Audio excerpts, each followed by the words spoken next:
एबे झीर खुड़ी आसी झील को शंखा पिंधे दियन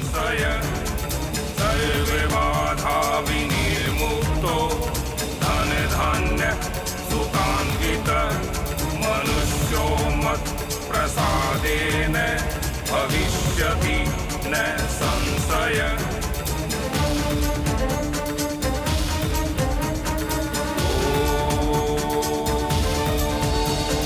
स्वस्ति न इंद्रवेदाः स्वस्ति नस्तारिषु अरिष्टनेमि स्वस्ति नो बृहस्पति। आज आम पाखरु तोर सबु दायित्व सरीगला मल्लिका। राज को संगरे तोर बाहागर हो गला। आज राज होची तो पई सबु किछि।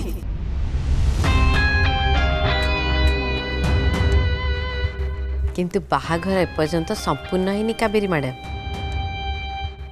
जो पर्यंत राज मल्लिका मुंडरे सिंदूर न पिंधे से पर्यंत ए बाहाघर शेष होनी।